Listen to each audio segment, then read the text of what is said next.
9:42 is the time right now. What shape is your money in right now? While many Americans say they're not doing as well as they used to, there are many stats that say otherwise. So let's check in with Ann Lester. Ann, good morning to you. Good morning. Good morning. Good to talk to you. Thank you for joining us. She's a financial expert and an author as well. And the name of the book is Your Best Financial Life. So we'll start with this. Last week's job report was higher than expected with 272,000 jobs added in May. So what does this tell you about where things stand in this country right now?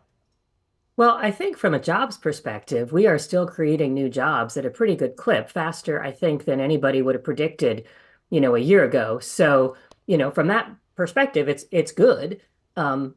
Inflation, according to the numbers, is starting to slow down. But I think one of the challenges for people, and I feel it every day when I go, the grocery store, is, my memory of what prices should be is anchored in the past. And I'm old enough to remember being able to buy a candy bar for 25 cents, Mm. right? So I'm not anchored there, but you still feel sticker shock, right? When Right. you go to the grocery store because your memory of what things should be hasn't adjusted. So prices have stopped going up, but maybe except for eggs, they haven't gone down a whole lot either. And I think that's just causing people to feel a bit of a pinch. Right, and I'm stuck in like just a couple of weeks ago. It seems like there are huge jumps when you go to the grocery store or you go to any place to eat. You're like, okay, last week it was, or maybe a couple of months ago, it was like $15. Now it's like $20, and now that's a game changer. So you got to make the adjustments. And speaking of that, you have to make adjustments when it comes to your finances. A lot of people are facing big expenses,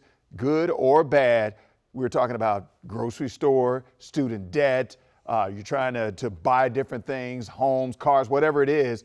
How do you manage all of this when you're talking about things like you just said, the prices are going up faster than you can keep up? Well, I think the ugly reality for some people is you can't do everything you want. And, again, I think I wrestle with that. I think everybody wrestles with it. And I do think over time, if you look at statistics and, statistics, one of my favorite books that I read in college is a book called How to Lie with Statistics. And you can tell any story you want with numbers if you're good. But real wages have been going up on average more than inflation, but nobody's getting an average paycheck, right? So where your individual paycheck is in relation to inflation depends a whole bunch on where you work, where you live, prices in your local economy, in your local community, right? So those averages can be misleading. So, if you're an individual, it can be a little tricky to look back 5 years and actually be honest with yourself and say, okay, housing aside, like if you're trying to buy a new house, you're in a whole other universe Mhm. of pain. But aside from that, if you're really honest, are you actually keeping track of things that are actually a little less cheap, a little more cheap than they were a while ago? Travel is, I think, one of the places that have certainly over the past, 20, 30, 40 years has gotten a lot cheaper, but we don't really keep track of the stuff that's easier. Electronics, maybe aside from the latest iPhone, right? Electronics are cheaper than they were 5, 10, 15, 20 years ago as a percentage of our income. So we keep track of the stuff that hurts more.